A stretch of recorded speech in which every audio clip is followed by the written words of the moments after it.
we do forums like this. And in forums like this, it's about sharing information. And a couple of months ago, the Coalition to Preserve Reggae Music decided to do a forum called Could Dancehall Be the Ruination of Reggae? And by extension, the Jamaica brand. It created one piece of hullabaloo.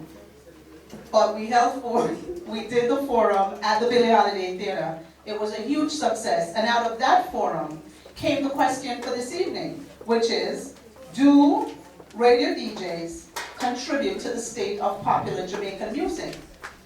One of the things that we're doing is to gather information, because before you can try to solve anything, you need to speak to the community and find out what's on people's mind, what's bothering them, what is it that is a major concern to them. So we can't try to solve anything until we know exactly what the issues are, right?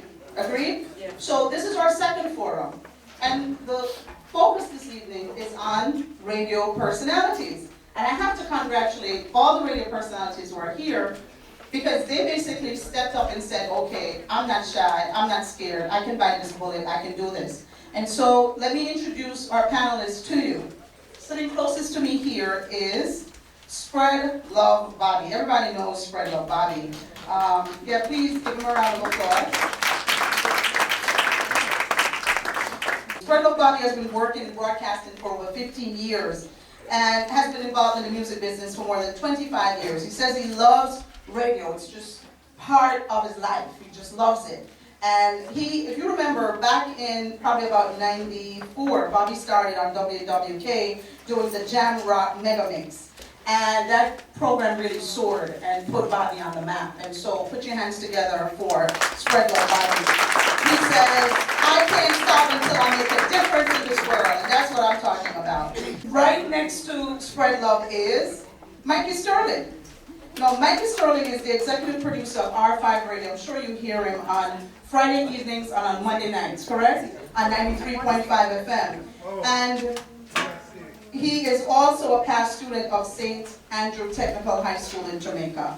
Put your hands together for Mr. Mikey Sterling. Sitting next to Mikey Sterling is Avril. Many of you listen to 93.5 on a Monday night. Avril has a cheering section here. Avril has been an independent radio producer on 93.5 for 5 years. And she says talk has always been the center of her life. She was born in St. Kitts and completed her education in the Virgin Islands. I guess there's some Virgin Island people in the house. And just so you know, Avril is also an actress. She first played a role in that play. Many of you saw that by the Ujama Theater for the Love of My Black Woman. Avril starred in that. So, yes, put your hands together. Actress, minister, radio personality. So thank you so much, Avril, for being here with us. Sitting next to Avril is Richie Who. Now, Richie is someone I've just met. Richie, we spoke on the phone, but Richie's really good to put face to the name, all right?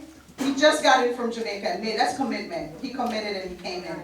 So, Richie, thank you. Now, his real name is Richard Reed, and he was born in Walton Park in Kingston 11 in Jamaica, and he attended St. Jude's primary school and Penwood Secondary School, and he started in the business at the age of 13.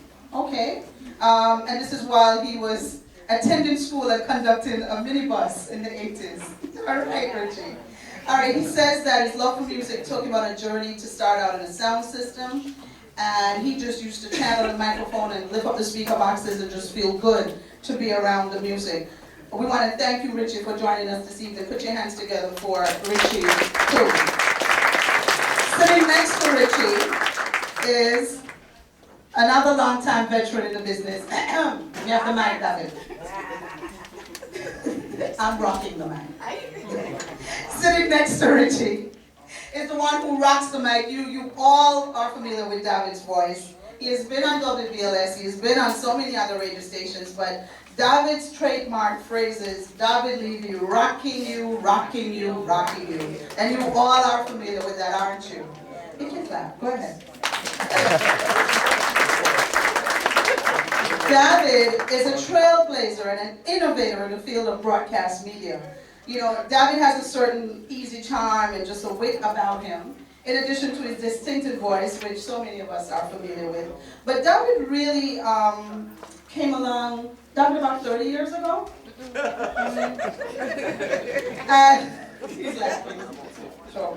But David has been around for a very, very long time, and he has not only been a radio personality, but he's a producer and promoter as well. And David he takes people on excursions to the motherland, going to Senegal, Egypt, help me out, Ghana, Ethiopia, you name it, David takes you there. So put your hands together for David for really agreeing to be a part of this event this evening. And furthest to my left is Carter Van Pelt. Now many of you know Carter from his Saturday morning program on WKCR, 89.9 FM. And Carter has been hosting what he now calls Eastern Standard Time up at Columbia University for about, how many months now? 2 years now. See, time just flew. But Carter is not only a radio personality. Carter has written about reggae, and that's when we met many years ago when I used to be the bureau chief for Dub Visit magazine, and Carter was a contributor to Dub Visit magazine. And so you may have read a lot of Carter's work in liner notes that you get in a lot of CDs. He does a lot of that, as well as doing serious research on the music. So put your hands together for Carter Van Pelt. We're going to start off by each panelist making their statement, and they have 4 minutes to make their statement. Some of them might not decide to use the full 4 minutes. They might only speak for 2 minutes, and that's fine. But after they've all made their statement to the question, do radio DJs contribute to the state of popular Jamaican music, what will happen is I'll engage them in dialogue. After we're finished with that session, we have some of our commentators in the audience, some of our leading industry folk, people like the legendary Jeff Barnes, who is right here with us. Yes, you can give him a round of applause. People like Ed Robinson, who is sitting right there, producer, drummer extraordinaire, vocalist extraordinaire. And people like DJ Prentice, who is sitting, Prentice, you gotta let them see who you are. And we're gonna go to them, and they're gonna make a statement and ask a question of the panel. So that's the second stage. And then the third part of the program is you. You're going to have the opportunity to speak either directly to the panelists, to the commentators, or to one of your brother or sister who may have made a comment and you have a question or need clarification about. Are we clear so you understand how we're doing this? All right. About 2 weeks ago, I'm on a radio station, WBAI, and they were fundraising, and I heard this speech by Dr. King that just floored me. And I said, wow, this is perfect for the forum. So I think before we do anything else, I'm going to play 5 minutes of that speech because I think it's a perfect setup for us to segue into the discussion we're about to have. Andrew. It is an amazing presentation from the Reverend Dr. Martin Luther King Jr. Listen carefully, because there is a very powerful message and a very different perspective and view you will get of the Reverend Dr. Martin Luther King Jr. tonight. The Reverend Dr. Martin Luther King Jr. Thank you very kindly, Mr. Chairman, members of this very fine and significant organization, the National Association of Radio Announcers, distinguished dais guests, ladies and gentlemen. I value the special opportunity to address you this evening, for in my years of struggle, both north and south, I have come to appreciate the role which the radio announcer plays in the life of our people.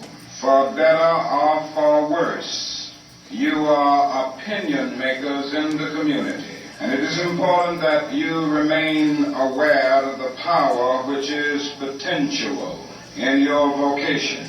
The masses of Americans who have been denied and deprived educational economic opportunity are almost totally dependent on radio as their means of relating to the society at large. They do not read newspapers, though they may occasionally thumb through Jet.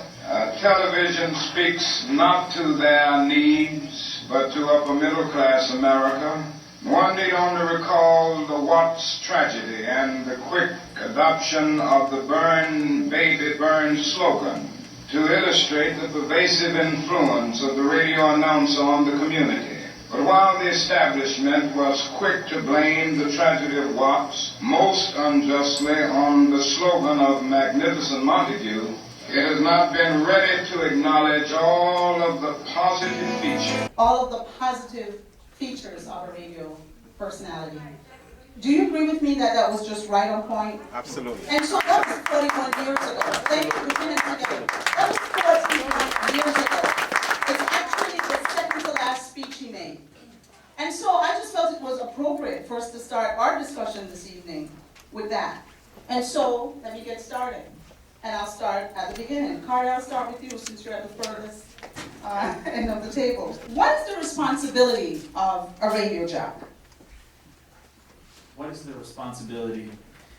I think that, well, what I was going to do, I was going to frame this in terms of the overall context. Mm-hmm. I mean, so that's a huge question that you're asking. I wasn't Okay. prepared to have you No flat worries. that out. It's what we do here. But, no, I was thinking about, it's interesting that you played this 41-year-old speech from Dr. King, which was obviously dead on true at the time that he said it, but I think that things are changing dramatically. Yes, people still listen to the radio, but there's no question that especially there's a certain generation that gets its information, media, and takes its cues in terms of music from the internet now.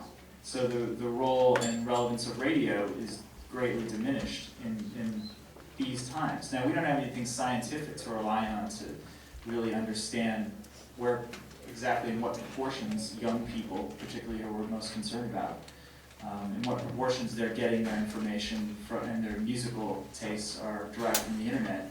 It would be really interesting to know that. Even if we sampled the audience, I think it would be skewed because the people who came to this panel, probably people who do listen to the radio and are concerned about what happens on the radio.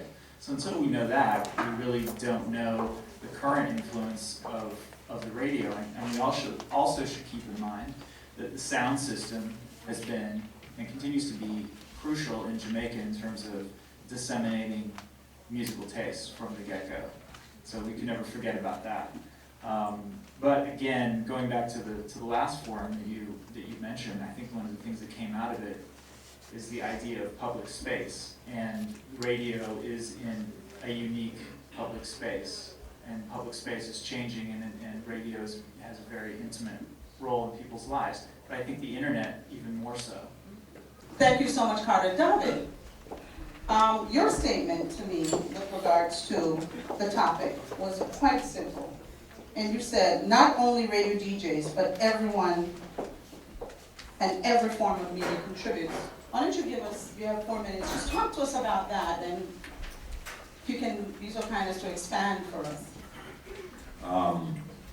I really and truly do believe that not only radio, but all forms of media contribute to the good or bad of what people may say. Depends from the perspective that you're looking at it from. There's radio, there's movies, there's the internet. People are influenced by all different forms, all different shapes, all different sizes. So I think that what brought us here together, especially with the popularity of the Rampant Shop and Dagwood songs, you know, he talked about the sound system, he talked about YouTube, even Vibes Cartel in that song says, you know, go and look me up on YouTube and see the video of the song. So the role that a DJ would play in promoting or not promoting a song like that has diminished a lot since 30, 20 years ago. So they do have a role to play, and they do have an impact, but I don't think it is not the impact that it had 10, 15 years ago, Okay. when there was not the internet, when there was not the PlayStation and the games that are being played, and the videos and all the other stuff that's out there. So I believe that the radio station DJs take some responsibility, but all the responsibility should not be exclusively placed on them, because there are lots of other mediums that the young minds go to that are even much more influenced than by the radio. Thank you, David. Alrighty, thank you for that. Richie Poole, in your statement you said, yes, they do influence the state of popular music because we're the ones that play and promote the music for the public. So whatever is produced, our job as a DJ is to pick and choose and refuse. Why don't you expand on that? You have 4 minutes to expand and expound on that. Okay. All right. What I can say about that is DJ's responsibility is to entertain people. Now, producers, they are the main source of providing music for DJs to play. And if producers produce music for us to play, and they produce garbage, the DJ have all the right to refuse those garbage. And as a DJ, I pick choose to refuse music. And there's so many things to say about the music part of it, but just to break it down more, I really and truly believe that DJs, especially radio DJs, have a lot to do with it. Now, when DJs get music to play, which is quality music, most times they refuse to play and play the more popular music that people requested because they don't want their show to flop. They need the popularity, so therefore they have to play what they think the public needed to play. But on my behalf, I really truly think, producers need to take a check on themselves. All right, thank you so much, Richie Poole. All right, we're going to get into the conversation. Everybody's just making their statements. Welcome, DJ Roy, who just walked in. Put your hands together for DJ Roy. Let me just introduce him to you. We're going to get to Avril in 1 second. But DJ Roy has over 15 years of radio experience, and he's one of the most respected voices on Caribbean radio. Many of you know him for his programs on Irie Jam, but he's also on a few other radio stations. And he's also been on Sirius Radio, and many of you might remember when Roy was on Caribbean Blend on 105.9. And so, Roy, we thank you so much for joining us this evening. Avril, you said basically that the media and the DJs do have a big role to play in the music that is played on the radio.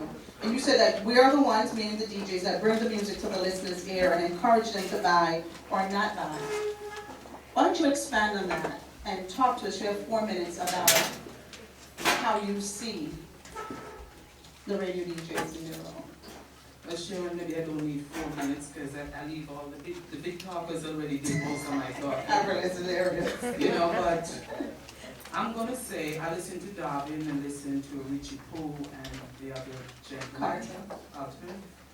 And yes, we have a big role to play. I'm glad DJ Roy is on my right because, as you know, I do more talking than music. So I would say I leave it up to DJ Roy and the lover man here. Spread love, Bobby. Oh, you skip over Mikey Sterling. But I would say we have a big role to play because when DJ Roy plays his music, it sends a message. We always say the message is in the music. The producers may produce, they have a job to do. But we should know what we can play and what we should not play. But there is certain type of music for the airways and certain type for DJ Roy in the dancehall. So to answer everyone's question, yes, everyone is to be blamed and everyone has a part to play. But for myself as a radio DJ, yes, I take responsibility for what I play on the air. Okay, great. Thank you, Avril. All right. So, Roy, you just walked in and it's your turn. Your statement was, who the cap fit, let them wear it. Yeah. You say, with radio comes responsibility and respect for the audience. So, and you also said that as far as you're concerned, radio DJs are at the bottom of the food chain. So you have 4 minutes if you like to expound or expand on that, or clarify or explain. I mean, we could go on and on pointing the blame of where reggae music is, whether it's in a good state or a bad state. As a radio personality, I take responsibility for what I play. I don't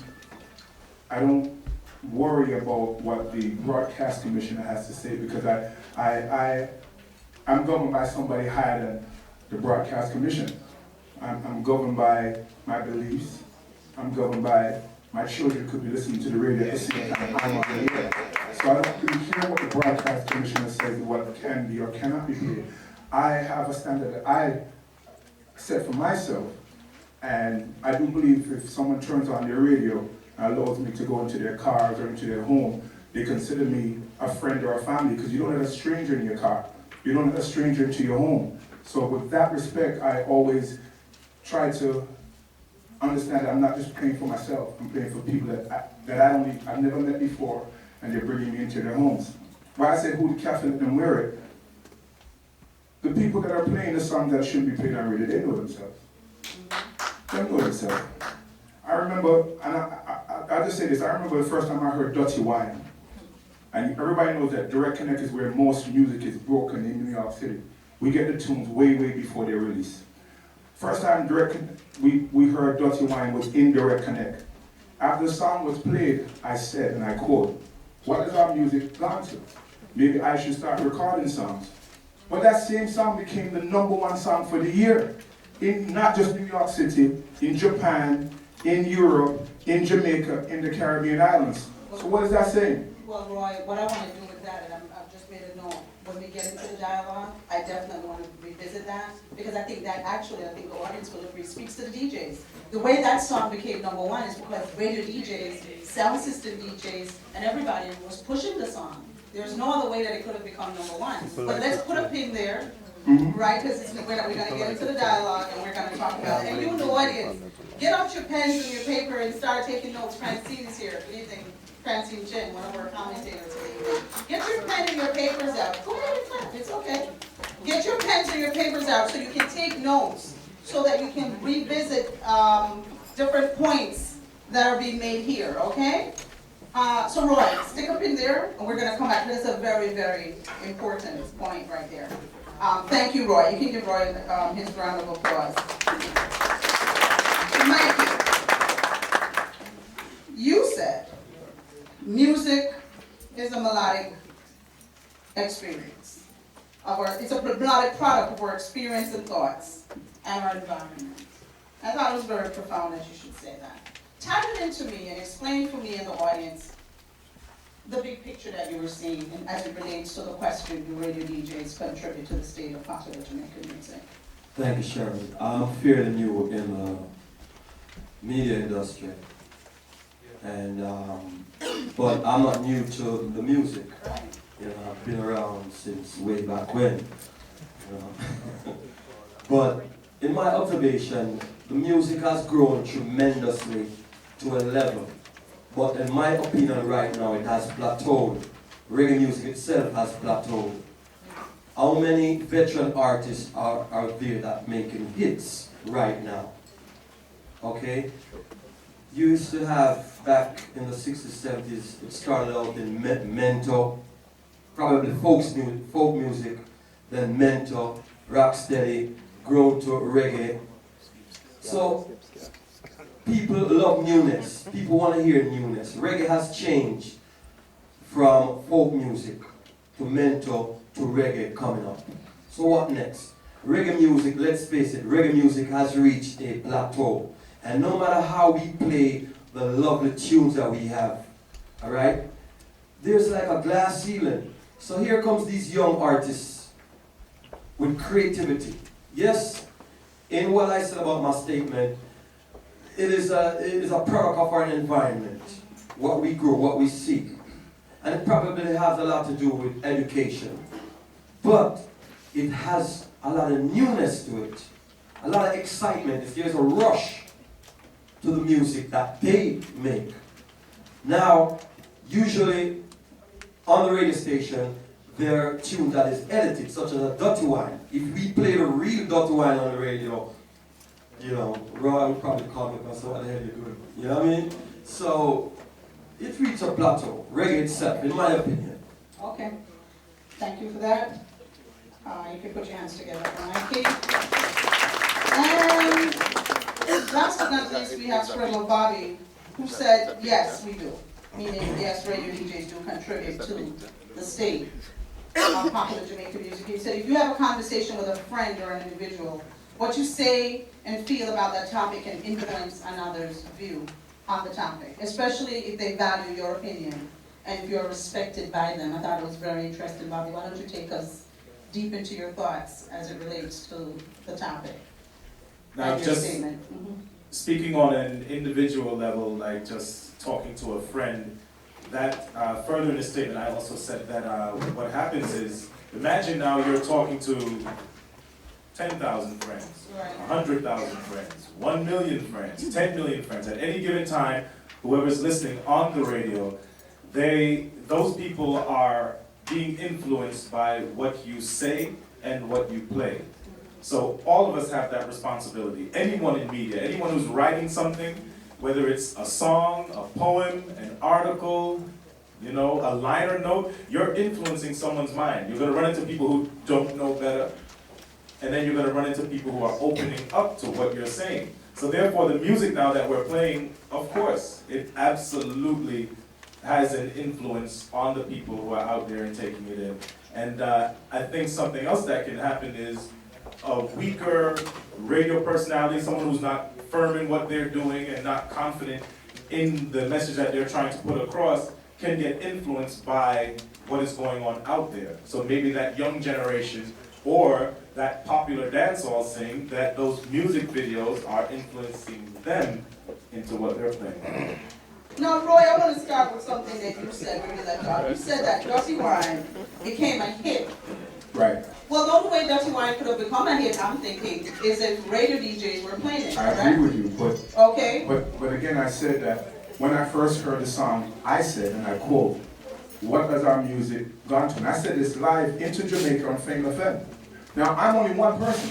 Right. Now, I've never played Dirty Wine on the radio. I think it's a great dancehall tune. I think if you go on a computer now and you Google Dirty Wine, you'll see Chinese people doing it, you'll see white people, black people, Jamaican, you'll see all nationalities doing the Dirty Wine. There's a time and a place for everything. Agreed. So when I said that, where's our music gone? And I was surprised to hear it being played on Jamaican radio, because it was played from Jamaica up to New York, not from New York down.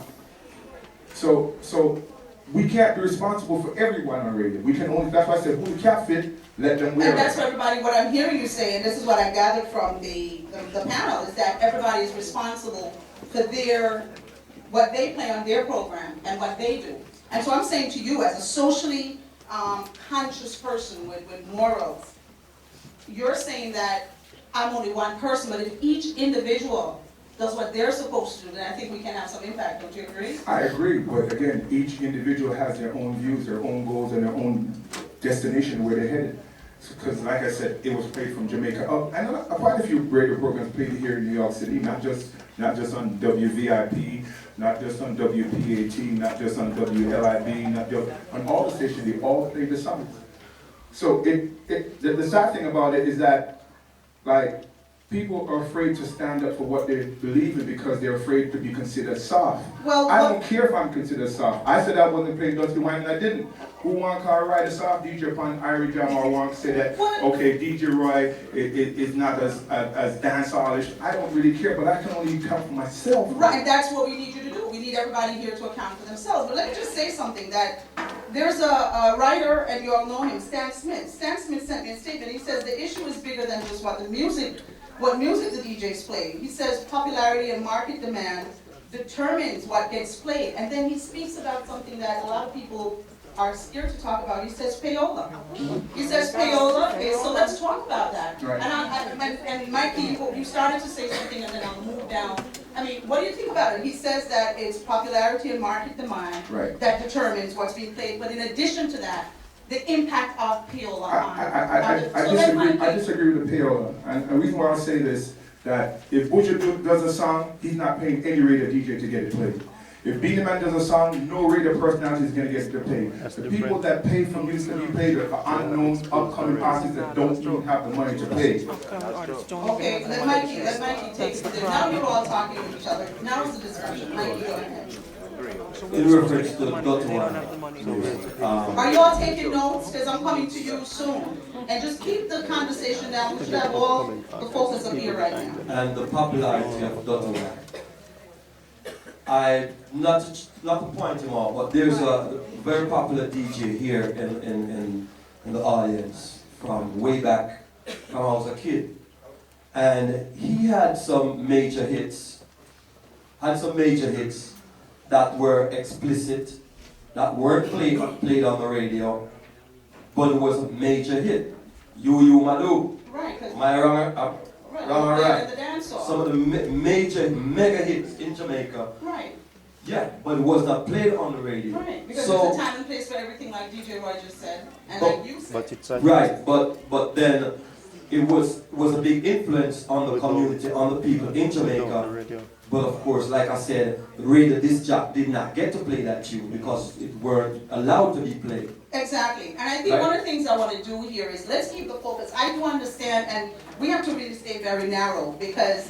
I'm just going by the statement. Right, that no, he no, no, says, I'm the here, demand, you're good, the you're demand. good, you're good, you're good, you're good. I'm just making a general statement that we are focusing on radio DJs as a topic tonight. I do understand about the internet and the influence of the internet, and I think the audience does as well. We do understand about the influence of the sound DJs, and we're gonna get to them as well. But I think tonight, the focus has to be on radio personalities and their role. And so that is where I think we should keep the conversation, because that is where the substance is this evening. I think everyone came here this evening to try to find out what are you guys and lady thinking, and why is it that you play what you play. David, I know that you have been around the block a couple of times, and do you see the line of demarcation fading? I mean, someone like your big boss, Mr. Al Jackson, who has been around for what, 60-something years on radio? Do you see a difference between, let's say, him and DJs now and what they play and their influence on radio? Not necessarily. In his day, he had Red Fox. He had other lyrical content that might not be deemed proper for people's ears. But let me get back to something. We're going to talk serious now. We're talking about Dutty Wine. If it's not good for the radio, and you don't like Dutty Wine, or you don't like the Rampant Sharp or the Daggerin song, you should not like it no place it plays. If there's an artist out there that has explicit lyrics that is not necessarily good for, he's speaking down to females, when the record is played in the club, you should go and tell the DJ, take it off. We've actually had people at our last conference who got up and said, and Michelle, please correct me if I'm wrong, who said when they heard certain songs playing in the dance, they went and sit down, they didn't dance to it. So I think people are doing their own self, exactly. But I think. I'm not finished yet. I just want to say this, I'm not finished yet. I mean, listen, there's a time and place for everything. You know? Right, and the focus this evening, we have to keep the focus on the radio. There was Mighty Sparrow. Right. There's lots of other artists who had lyrical content. There are double entendres, there are different ways that they come. Because a genre of music might be perceived a certain way, you might let that one go through. But then another DJ, because it might be a different person, it might be a Sparrow, it might be a Baron Lee, with a double entendres and talking about the same thing, might not be as forcible, but we let that go. So, if we're going to talk, we're going to put it all on the table. So let me understand that, and I think that the audience understands something. The radio DJ, and I think we're mixing, and one of the things we have to be very careful about is that we don't mix apples and oranges. It's very easy for us to cross that line. I think we're speaking about the role, and I noticed that everyone, well, most of you, kind of spoke to the negative aspect of the role of the radio DJs. I think there are a lot of radio DJs, and many of you here, that have made very positive contributions to the music. And so that's why the question was a very general question. And it was phrased that way to see where people would come at it. It was not phrased for it to be a negative. Do you understand what I'm saying? Exactly. It's how you interpreted the question. And I found it very interesting. So I think that people interpret things based on what is going on with them and what's going on. And I think that what you're speaking about in terms of double entendres, it's always been there. I think that's how a lot of music got through when grown-ups, when we got older, we understood exactly what those sounds were saying. But then the role of the radio DJ is where we are. How do you, as a radio DJ, are you, and Bobby, probably I should come to you this, are you? I want to stick with me for a second. Go ahead. Are you then, David? Yeah. You get on your radio program, and you know you have a Sparrow sound that has double entendre in it. Is it offending anyone when you play that? Well, it depends. DJ Roy says I'm a person. I have to look into myself and deem what I think Right. is right and wrong. But here it is now. You've got different radio stations on different levels. Let's break it down, talk Let's to the break it audience. down. It's not me, it's the Hold on. audience. Let's get it. You've got pirate radio stations out there who can do what they want. They're not governed by anyone but themselves. I basically do. Okay? Then you've got, and there's nothing wrong. There are different strokes for different folks. Absolutely. Nothing wrong with that. Then you've got brokerage radio, Right. where you buy your own time and do what you want. And then you've got a radio station like mine, where if you're not in the top 3 of the ratings, you get fired. Simple as that. So I have to keep a certain level of ratings, if not, I'm gone. So you're saying your level of, if I'm to understand you, and we want to get other people involved here, if I'm to understand what you're saying is, because of the type of radio station that you work at, you have to keep your show popular, so you have to play certain types of music? Not Is that what you're necessarily. saying? I've got to have high ratings, if not, I'm not in the ratings. So how do you get high ratings then? Lots of What different keeps ways. high, right, so talk to us about that. Lots of different ways. The type of music you play, what people want to hear, the different conversations you have, the information that you're giving So to people. how does that then relate to what we're talking about here? The role of the radio DJ? You're saying that you have to, if you, Because people ask me for Dutchy wine. Wait, So they have to pay the Dutchy wine. make a note to that, because when I come to you, I want you to talk about that. But that's exactly it. Is that Well, what I'm you're gonna saying? say, I'm gonna Is that say what to you're you, saying? I'm gonna say to you this. I've played Dutty Wine. I It was heard the it. #1 song. I have no problems It's about the it. biggest song. It was the biggest song. I'm on a radio station. I have a top 10, and that song's recorded. Hold on, let me finish. Now, that song was edited, the edited version that I played. Now, I feel that if I'm going to go in the club that has 2,000 or 3,000 people, and you guys talk about radio and the people that listen to the radio, that the song is played also by the sound systems and the clubs, and it's reaching 2,000 or 3,000 people, it is just as impactful as it being played on the radio. Hold on. So therefore, when I play that song on the radio, I feel that the Dutty Wine song is a party song to me. When I played it, and the time that it came on my show, it comes on in the latter part of the nighttime, it gets down to that time, and that was it. So I personally have no problem. There's certain songs that I play, and there's certain songs that I don't play. But at the same time, when I start my show, I play all the Dennis Brown, I play all the Bob, and I play all that stuff that leads up to the dancehall. Thank you very much, David. Let me move a little bit. Mike, in your statement, you spoke about the radio DJs, and you said that they do contribute, and you said we have to look at the bigger picture. And I hear David getting to what I think is part of the bigger picture, but I don't know what's in your head. What did you mean when you say we have to look at the bigger picture? And does that relate to what David and Roy are saying right now? So basically, I'm influenced by David Lee, the DJ Roy, etc. And I try to keep in line what I do play, but in the meantime, I have to play what the people like to hear. Not necessarily explicit lyrics, but if I have an edited version of a tune that is hot, I'm going to be playing it. Now, again, my view on the bigger picture is, again, I'll always bounce back to the level of reggae music right now.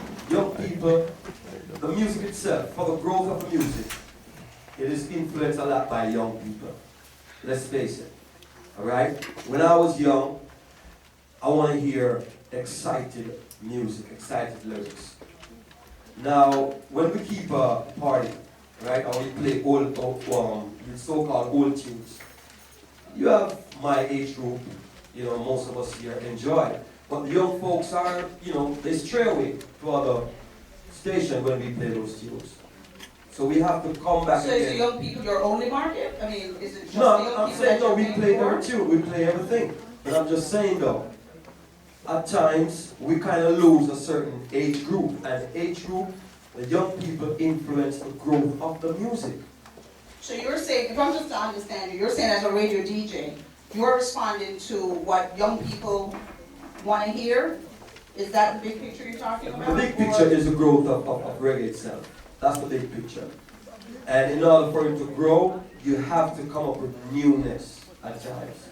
So even when you're playing old hits, there's a time when you got to play new tunes. And most of these new tunes, let's face it, they have certain form of explicitness inside of it. So But you just spoke to us about the music being plateaued out. You're saying that it's at a plateau. So try to just reconcile The traditional thoughts. reggae music. We're talking about the dancehall music, especially. We're not. We're talking about the role of radio DJs and how they contribute to the state of Jamaica. No, go ahead. No, I'm still with you because I like where you are.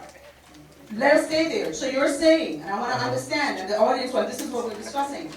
You're saying that you are basically influenced by what the young people want to hear, and you want to keep your show vibrant, and so you're responding to that? It goes vice versa. Okay. When we get a tune from Jamaica that is hot, Right. all right, a lot of times you have clean tunes and you have tunes that are edited. Right.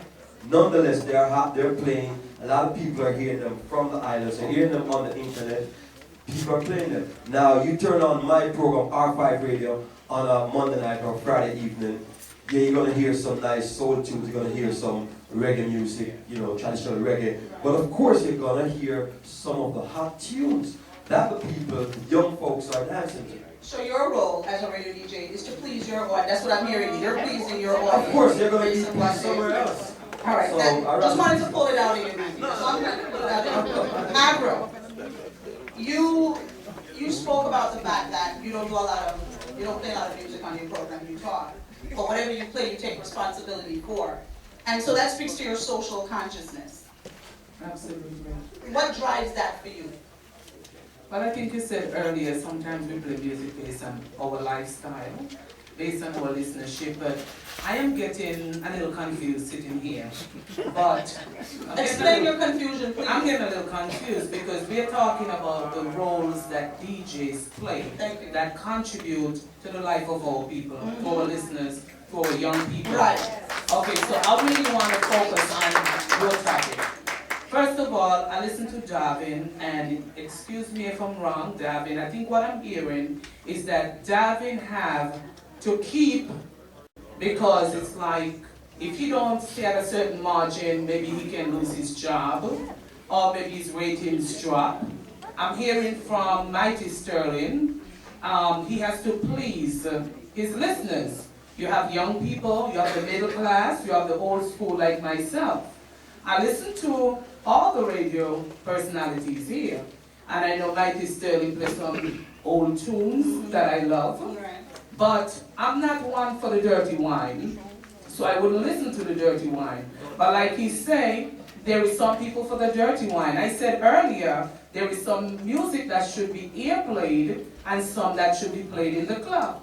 Darvin Levy say, if you go into the club and they're playing the same dirty wine, you have a right to tell the DJ to turn it off. I have a right to stay out to the club if I don't want to hear the dirty wine. All right. Thank you, Avril. Thank you. We're going to get to you in a minute. We're going to wrap this up in a minute. I want to hear from Carter, Richie Pooh, and Mikey, and then we're going to move into our commentators. Real quickly, Carter, you're listening to everybody here. You're on college radio. Yeah. Do you find that your role on college radio is dramatically different? So why don't you talk about that for a minute? I'm at the Columbia University station WKCR. I went to graduate school there. That's how I have access to it. And I have 2 hours. I actually have access to 4 hours on Saturday morning to do whatever with I please. And I've given 2 of that to an undergraduate student. And the rest of it, I feel an obligation to play music because we know that between 1960 and 1959, when the Jamaican music industry was born, and up through, when Slang Tang came along, there were like 100,000 recordings made in Jamaica. So many of them were overlooked. So many of them, a lot of Jamaicans in here have never even heard them, and they're brilliant. And I think the music is incredibly underdocumented, and I think a lot of people who did amazing work through that period deserve a reconsideration. So I have the luxury of being able to do that. And if some group of young people don't hear whatever tune that they want to hear by Vibes Cartel or Movado, that's too bad. It's okay, they can tune into another station. But I have a totally different sense of obligation. And it's also consistent with what WKCR does. It's primarily a station that plays jazz and very much oriented towards history. So that's my responsibility. Thank you, Carter. Okay, let me jump, Sprevo. I have a note here from someone who also plays in a college station out where you are in Long Island. and this is someone who has been on the radio for many years, and I'll quote what he says, and then I'll take it from there. He says, my hardcore Thursday night program, this is Kid Right Nichols, who's on WSB. He says, I've also had enough of the lyrics on the nonsense and dancehall. My hardcore Thursday night program was started in 1991, specifically to cater to college-age students. He says, I really want to keep my demographic, but I cannot in all good conscience continue to promote killing, violence, sexual abuse, not even if that's what they want to hear. He says, I've pretty much eliminated these songs from my playlist. Now, this is him taking a moral and a social stance on this.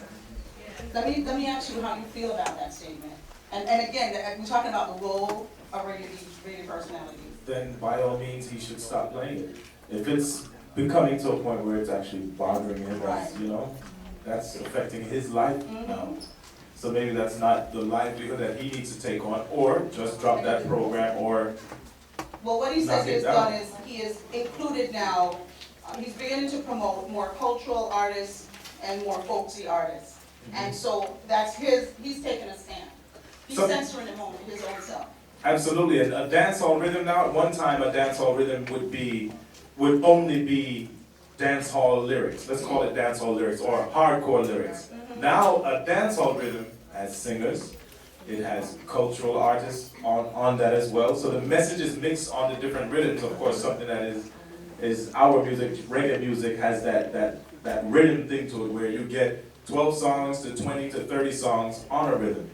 But I think everyone has to choose what they want to do, whether or not you're going to please an audience. David is in a position where there is someone who is watching over him and what he's doing. Roy and I are on a station that's brokered and independent. We can pretty much do what we want. Right. And even, I believe Carter can play whatever he wants. He just made his decision to play that. Something that I look at is I say, if I'm playing a song, my kids, as Roy said, may be listening. And then all these kids, I love children. Right. That's one thing about me. My kids first over everything, over these two legs, over their voice, everything. So long as they're good, So I'm you're good. going to play music that is appealing to them. That's what Absolutely. you're saying. All right, let me just tie up this segment with Richie Poole. Go ahead. We're going to move into our next segment. But Richie, you're on a local community station. And after listening to what everybody Thank you very much for that. No I don't got a worries. station. No, a local community station. And so your role really, even in terms of what Bobby was just saying, how do you take on this responsibility? Because you are in a sort of a different position here, like Carter. Okay. My program, what I do on the radio is on my behalf. I play music that I think is suitable for my listeners. Now I keep my music mature. I love to entertain mature people. But Mark, we have to remember that a lot of people tends to forget what is dancehall music or where dancehall is coming from. The creation of dancehall music is a situation where radio DJs didn't have nothing to do with dancehall music. Because once back then you'd have to go to the dancehall to hear a certain type of music. The radio DJs usually play only a few cultural music, a few, what we class as uptown music. But the real dancehall music that we're hearing today, it's usually played only in the dancehall.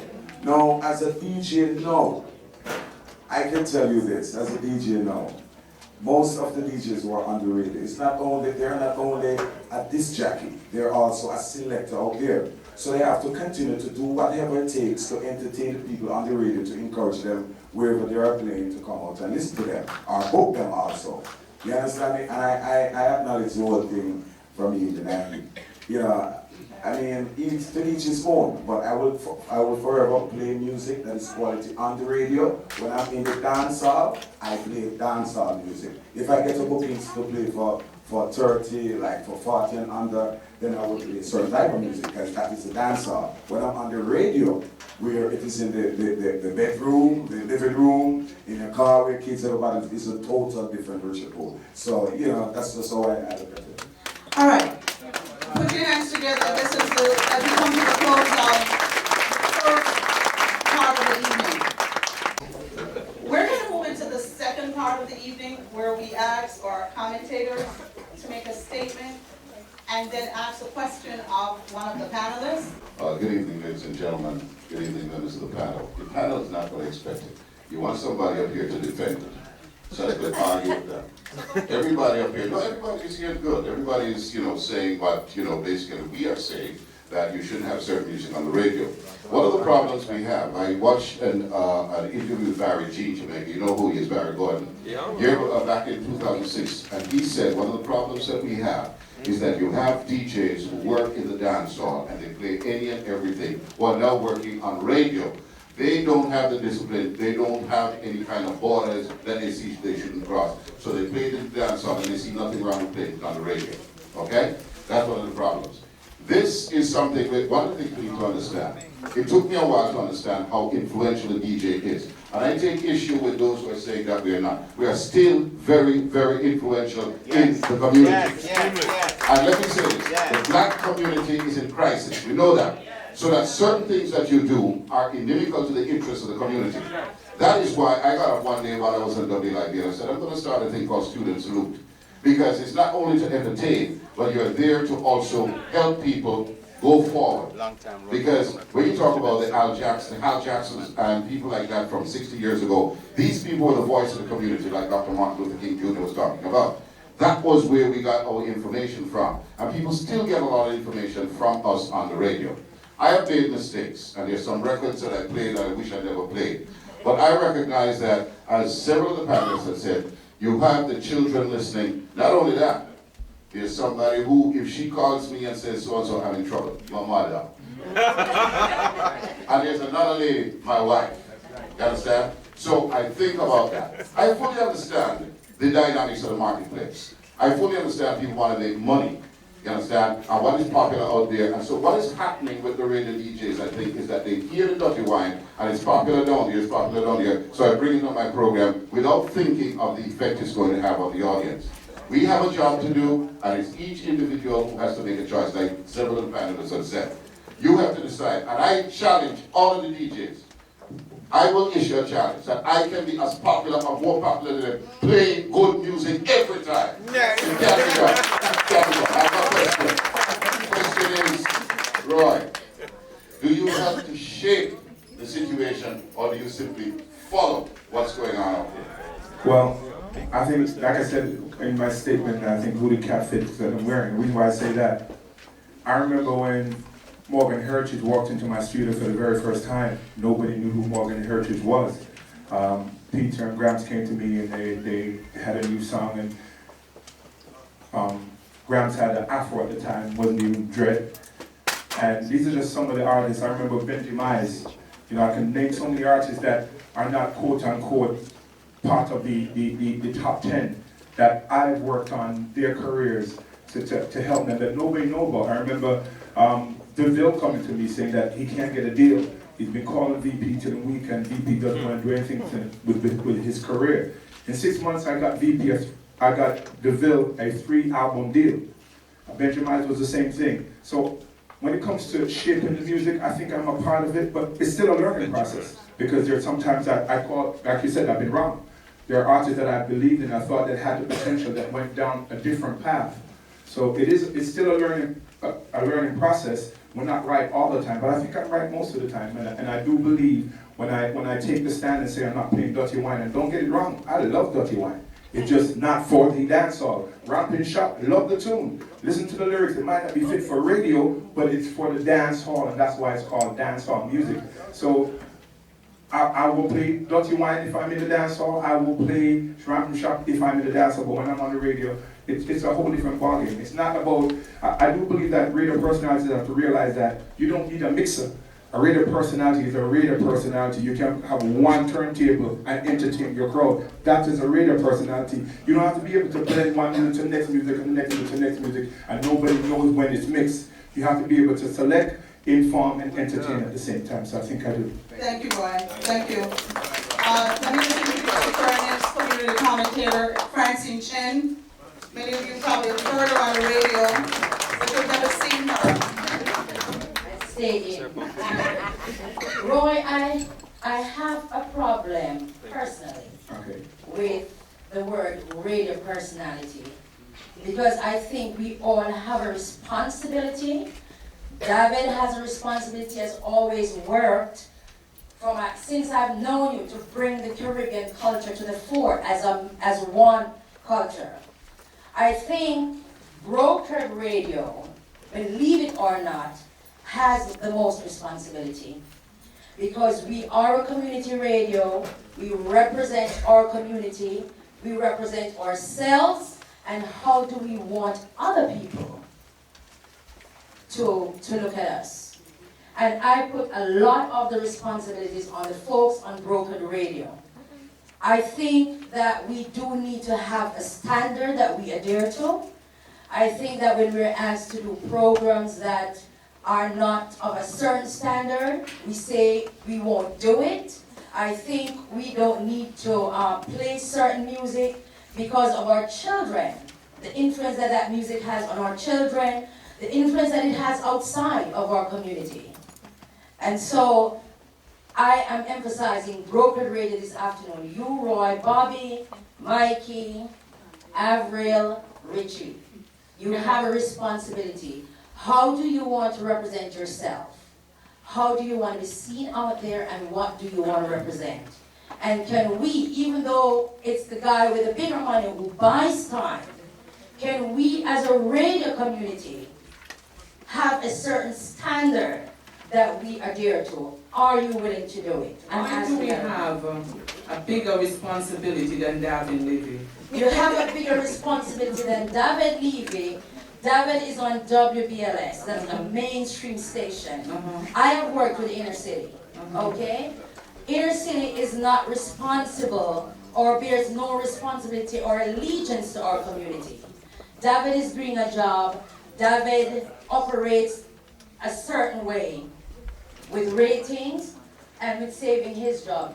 Our responsibility is bigger than David's, believe it or not. We may be smaller, but we have a bigger responsibility. I see that. I think what I'm hearing for you, sort of it, I agree with, because we can choose what we want to play. It seems like David is programmed to play what they want to play. I don't know, I'm trying to ask because I'm confused as to we play a bigger role than the WBLS and the Kiss FM. Mr. Barnes was the music director at WLIB. I worked at LIB. We had a playlist, so we had to play. That's what I don't think anybody here, can anybody tell you what to play down there, or do you program your own show? I program my own show. I play what I want to play, say what I want to say. Because nobody really has the knowledge. All they care about is me being number one. Being number one. David has that to make it, and he's got to eat. So, I have, hold on, I've got enough to eat. I want to say this. I think you're totally misunderstood. Okay, listen. The mood was the role of radio DJ. Right. And I'm saying to you, Carter is a musicologist. Right. Okay? It's a different thing, and he's upholding our culture, and I thank you. Okay? You guys who spend your money and buy time on the radio, you have more responsibility to our people and to our community. Right. But and it's not just musical. Our responsibility is not just musical. And you must speak 2 languages to introduce. I don't mean 2 foreign languages. But you must speak a language that the people in the community understand. You have some people who say they don't listen to radio even though they're in the community. You want them to listen to you, and you also want to appeal to the people outside of our community. You must speak that language musically and with information, and you must bring our culture to the fore in a positive way. That's your role. Thank you. Thank you, Francine Chin. The next person we have is DJ Prentice, Soul Tone, Disco. All right, we know how to put hands together. Yeah, thank you very much. I didn't know, just as my cousin Jeff Barnes said, right? I did not know how influential radio was. I was in radio once. And we were in radio once. We hosted a show, the Ecstasy Ride once. Ecstasy Ride, okay. And I didn't know how influential that a radio personality could be until the program got popular.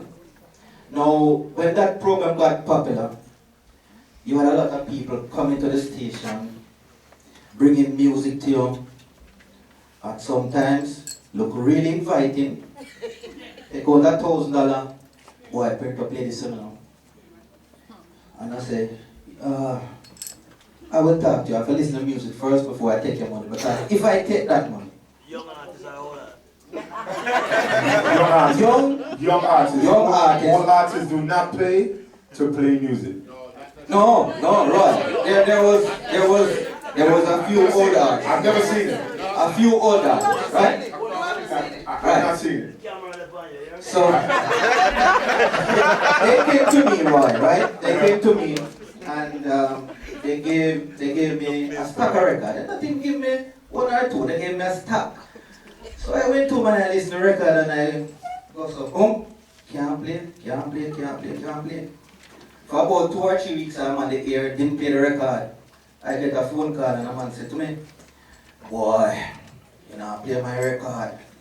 I said, which record again? That night, he met me down at the radio station. You were on Caribbean playing at the time I come on after you, right? Okay. He came and he met me at the station with about 4 road boys there, so. Then lean back a bit further though. Yeah. Yeah. So I said to myself, why, what is I get myself in that song? So I mentioned a word to him. I said, man, with your nephew, you know, man. Go on. You know, wake up. With your nephew. And everything, oh yeah, I know business about that. Which I'm a virgin still, but you have to play my record him tonight. Anyway, the point I'm trying to make here is that the music I deemed relevant for radio play, that wasn't in my category to play. Alright, so I took a stand. Now, I didn't own the radio station, so I went back to the people who owned the radio station and said, listen, this man want to play a record because by this time, they went to, you know who I'm talking about? The boss. They went to the boss and said, yo, that little man them to come off of the radio.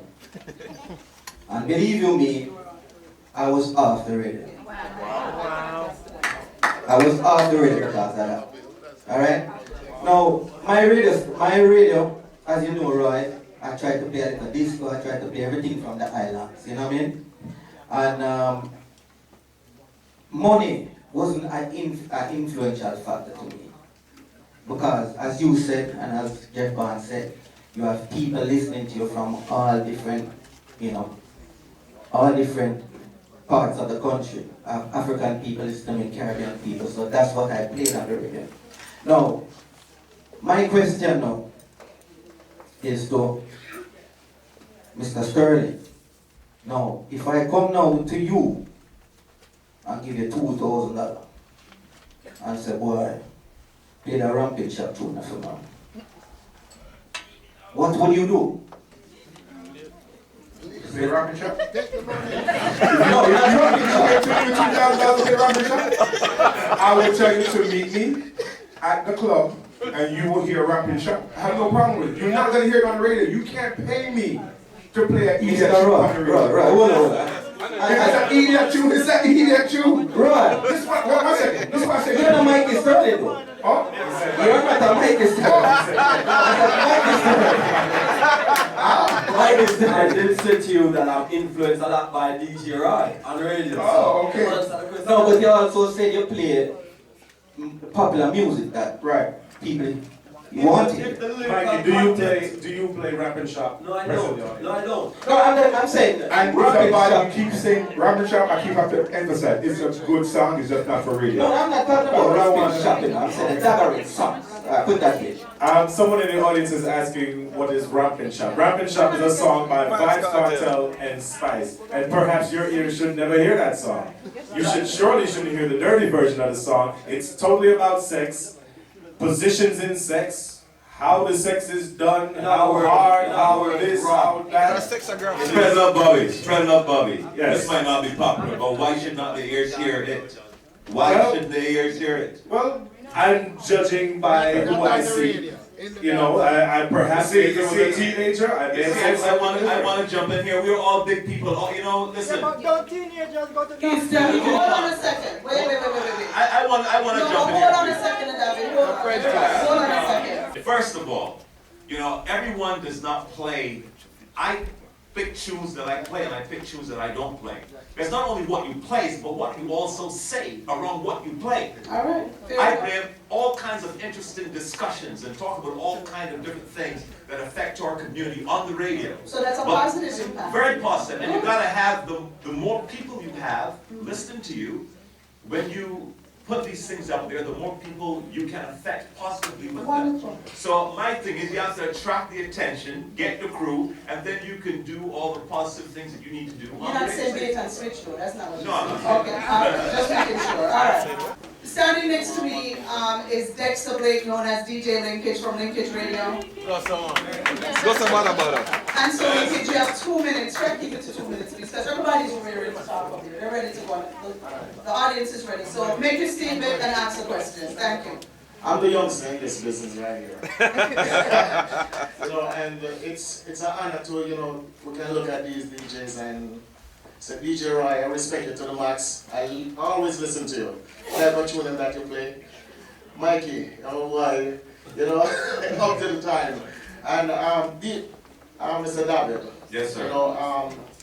With your selection of music that you play, you say you play for everyone.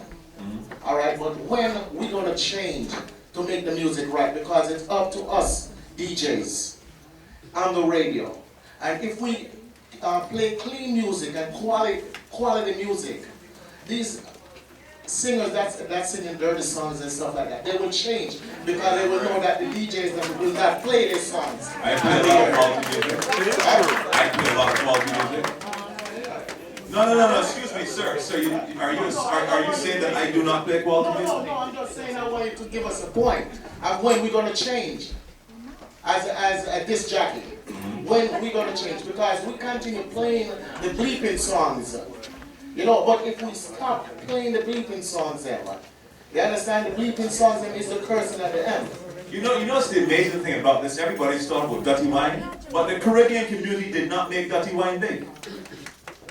The hip-hop radio stations is who made dirty wine big. Say this part of it for the third. What an unruly set of people. First statement I want to make still, honestly, is everybody up on the stage, big time, this jockey, respect that. We all understand, say, a really great DJ, break artist, young artist. See? We all understand that, right? We know say some head and shit, you understand that?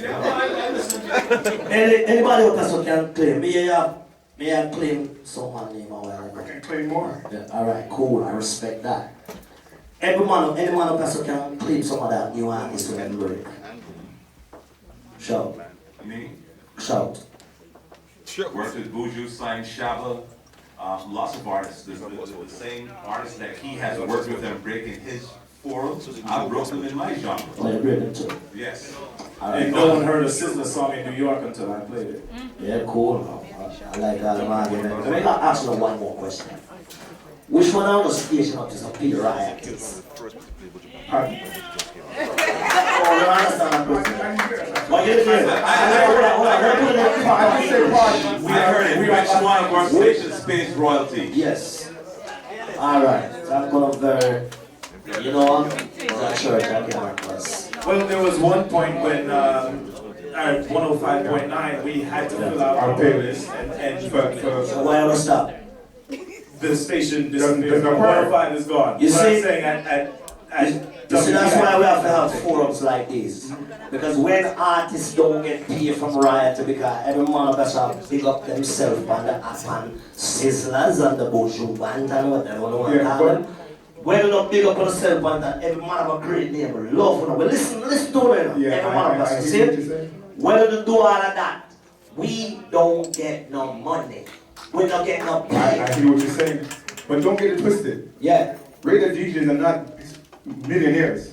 We're at the bottom of the musical food chain. I'm not worried about that. Don't get it twisted here. I'm not worried about that, honestly. But what I'm saying is, all I want to popular. All I want to play the good tune them and the whatever tune I want to play. I don't care what the tune I want to play because put it this way, Virgin. If I don't like a song, I go and turn it off. If I don't like what I'm playing on the dance hall, I'm not going to go in there. So we all have choices, we're grown people. So I'm not worried about no dirty wine and them little things because I'm man who have a DJ about that. Like I always say, if you really want to know where Jamaican artists I think, listen to him and sing about. If you give me a rhythm track and say, Ed, write a song for me, why the first thing that come to my mind is Batty Man. Why? So I'm not worry about that, because you know the thing. And one more question for you, straight up. You said this a while ago. You said a young artist pay DJs to play true. You, me, and every man of us know say, I lie that. Straight up. Okay, and I'm going to tell you why I said that. I've never seen one of the name brand artists, the Elephant Man, Capleton, a Buju Banton, a Beres Ham. Wait, let me finish, because you asked me. No. Let me finish, and then you can answer. No, I'm going to explain that to you. Okay. No, you shadow the thing, you know. I respect that. I think it's a popularity thing now. Listen. Them man that now come to you, them too big. Popularity, not age. Them record company pay for it. It's not them true. Promoters pay for it. Them agent pay for it. Manager influencer thing. Or find two road boy and turn up in a car like them man here. But I guarantee you that it wasn't a Buju song he had. Huh? I guarantee it wasn't Buju Banton they wanted him to play. Don't call out for me, yeah? You know, but personally, straight up, Bridget. Oh, one more thing before you go move. I don't want you to put my Bridget, you and a dirty cat. I know him. I'm brother. But anyway, I love what I say still, and I don't like hear what I say on the radio. Just wanna say out, that's what they do. See? Yes. I love you that because I don't understand that rich. You know? I'm continuing to pay the royalties, Virgin. I love that. Make one nice. You were also number one on my charts 4 times in a row, Ed Robinson. You know that. You know why, right? Why? You know why? Tell me. I got record companies, man. That was Ed Robinson. Sister Nanny, radio personality herself. Yes. Greetings. Yes, good afternoon, ladies and gentlemen. Yeah, kings and queens. My name is Empress Nanny Singh, original from Montego Bay. Well, Carter, the station of Carter, that's when we come in New York. We started on that, the 4 year and 9 months on it. And I hear you said we never get, you don't know anybody get paid if you get play the music. Well, that's also we lose our slack. Because my boss, who I was working with on 89.9, he was collecting money for playing music, and we were supposed to collect the money for it. And so the music was good, and I keep on saying, said, do not take any money from the people and play the music wasn't good. And because he take the money, it wasn't good. And because he wouldn't want to play it now, they go to complain to the boss, and we lose the station. We lose our slack. Well, anyway, the last time when Sharon was here, 4 year and so, I used to start this CPR, long time we have, right? Rastafari, no. So, every time, the last time Sharon keep the thing, I would say, Dancehall Queen. Well, one of my little sisters was upstairs, he said, Mommy, you said the wrong thing. You must say Dancehall Goddess. No, there's no music named Dancehall music. We can't tell you that. As an original dancehall woman, have a song named Twilight Song from Montego Bay. There's no music named dancehall music. That's true. So anyway, because reggae music is Rasta music. Reggae music is a cry of the poor people in Jamaica. The word reggae music gives voice to people who didn't have a voice. That's reggae music. In Africa, when they go to Africa, in Bob Marley carry go to Africa, they even free up the freedom fighters and all those things. Them scrape it up and they don't want to hear the reggae music. So because they want to divert the music now, they call it dancehall music. Make it look like a woman like me now, where you supposed to dance. Make it look like they're a bad girl and we have the dirty wine. But when we used to go to dance, we used to do dirty wine. Because when we come from sometimes Sunday morning, we come up, people think, one asks me where church we're coming from. Because we look like we're coming from church. That's how decent we used to look when we go to dance, right? So, when they come on back to reggae music. Right now, I represent Wagwan Radio right now. I'm working because I'm not working 99.9. I'm working on Wagwan. And I go there after everybody and miles that pass because I don't play no slap music. I don't play, I play the original music. So, because I'm a represent because in Jamaica, you know, where we are lift up the sound and the sound record and carry up on the hilltop to make the people them hear. Because reggae music never used to play on radio in Jamaica, in my time. Because I am 53 years old, so I tell you about original music. Yes. So, we want to pick up man like Earl Thompson, Mikey Jordan. Yes, Papa. Yes, sir. Jeff Barnes, right? Well, the first person who put the on radio is Clinton Hill in Miami. Because I was in Clinton Hill put the on radio. And then the compares now I'm starting with it. I want to tell you, say, if we don't get back to the original foundation, it go bad. Because April, this is April, right? And the 21st of April, they're going to make 43 years His Majesty putting foot in Jamaica. So we're supposed to celebrate Foundation Day, right? In 1966, we're supposed to celebrate Foundation Day. In the 18th, next month, when time Bob Marley go to Zimbabwe and deal with the independence and release reggae music for our stars to freedom fighter. And then we go back again, the 20th, Bob Marley get the ice extinction for the ice for everybody again. See? So we're supposed to celebrate this, I celebrate reggae music. So what you know? What may I say to you, all of you are a DJ, all of you a player, selector of music, we need to start to play the foundation music again. If you don't play the foundation again, we go all we do, them too, the music is to flesh. But music, reggae music is for the inspiration and the mindset of people. And we have to start to do it again. Rastafari live and reign forever. Greetings. First, I want to big up Sabbath. From a little boy, I know it. I've been here fire general, you understand me? Carter, Darboy, but I don't want to read enough now. So you hear me I say? You know my time growing up, you see the cock up the pattern, this and the dirty white thing. A bedroom business that we don't deal with that. We deal with street roots and culture. Me some little man on the radio and sing some little tune where my little 4-year-old daughter sing and I feel shame. And one day I don't feel good about whether I'm going to reggae music. But some of the music can't play on radio for people. Because when Darboy leave the show start, I mean turn on my radio because they know me call in and make a 2 requests and send 2 this and 2 that. They want to hear. But when certain songs start playing, my little 4-year-old put her finger in her ears and walk away. And then don't your show. You have a positive show, your topic them sweet and nice. You say Saturday morning come from 6 o'clock and me get up. And me get up every Saturday morning 6 o'clock, you know, from 6 o'clock them day. When was she there? You remember me, man? Yes, man. You used to call every Saturday morning. I call every Saturday morning now. When them show start, I can't call low and go on and say, come listen to one of them children who grew up on. You understand the foundation. So when I like to ask the whole panel, DJ spread love Bobby. Me used to call it a long time ago, man. Remember them days there? One, ask them through the audience, what I'm going to do for help we right now. For curve back reggae music into the right direction. Because we can't go far and all the money and talk about shoot up this and play that. We can't go out them ready. So that's all we have to say to do. Right now, we're back on the limelight again now, so we're going to talk with me now. You don't know. on vinyl or CD or anything, you know, they will come with them cassette or they will come with them little makeup thing with them put on CD and say, right, give me a play. So there are segments that we're working on, but at the end of the day, let's not get this thing twisted.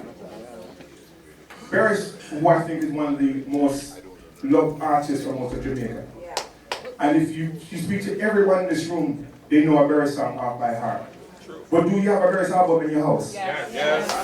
Have you went out and bought a Barry album recently? Because you will say Barry is the greatest artist. Now when the youth them are buy them, I buy them, and when the youth them are buy the cartel them, those songs are selling. You wonder why Barry has never been signed to a label?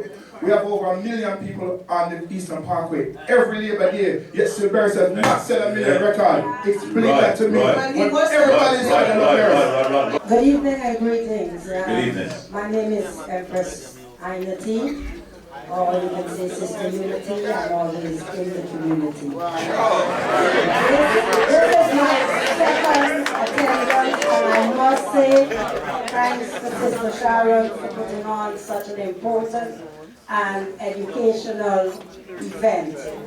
And for the elder, Mr. Jeff Barnes, thank you for the work you have done in the years and for the music you have played.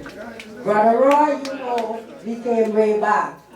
Brother Davin, you have done great work with the different events and stuff that you have put together. But I have a problem. I stopped listening to WBAI, WLI, not WLIB. All these BLS and all these, no, not BAI.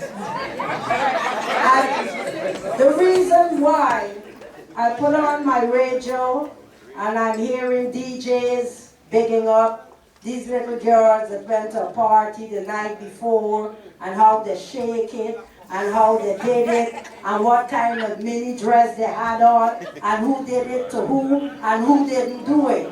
That is not radio. We want music. We want entertainment.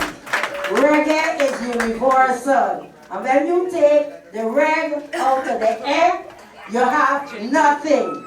You have a set of little girls hollering, I'm doing the butt clap. What kind of dance is that? You ask something, tick-tock, tick-tock. This is insane.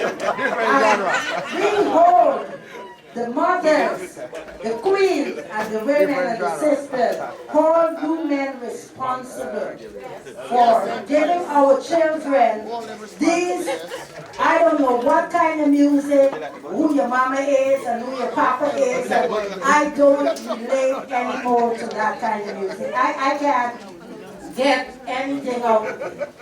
For Sister Avril, it's a blessing. Do more talking because our children today need to hear voices and hear more things to educate their minds and not let them go butt clapping. We need to stop.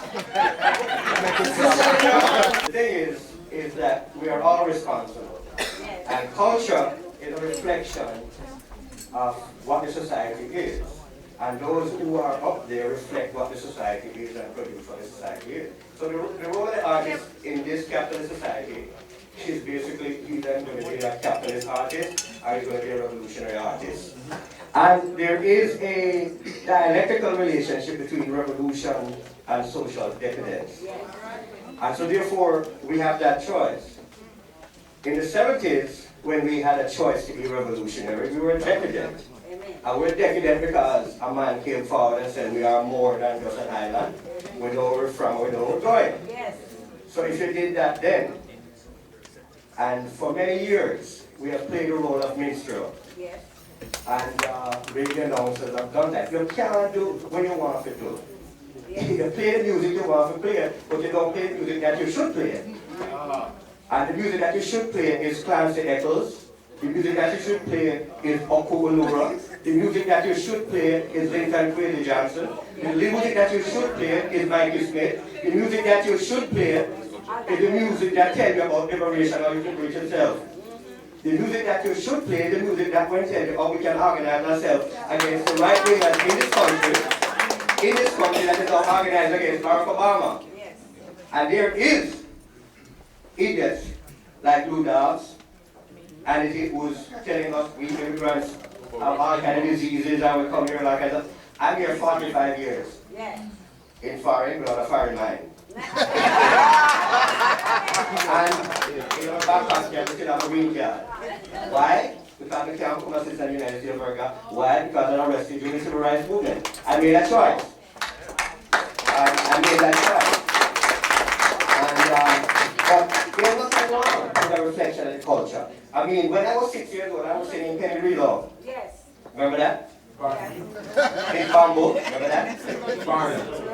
But the thing is, it was part of the culture there. Because while I was singing Big Bamboo, and while I was singing Penny Reload, I was at the same time being influenced by the guy being in race school because I was from Alma Town.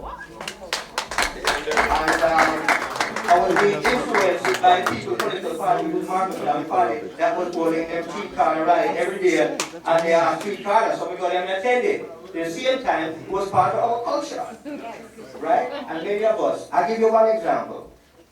I was a member of the National Third World Journalist Alliance, and we were at a conference in Washington, D.C. And it was all third world. Sister over there was breastfeeding her baby. Two brothers was right there, so the brother said, check out them two sisters there, check them tits out. So when the sister came over, who was the chairwoman of the organization, and we made the talk, I said, if them two brothers interested in the tits. And then they come to me and said, brother, look here, man, you need to tell me that you tell her that. We don't mention you tell her. We said, then if you say that, you should be brave enough to say it to her. You can say it to me. And therefore, all of this unity, the whole question of the role of women, you know, if we can talk about women in a dirty way, and you can talk about women in social decadence, then you're talking about your mother. And that's the reason why you don't want Portia to lead you, because you feel the same way about her.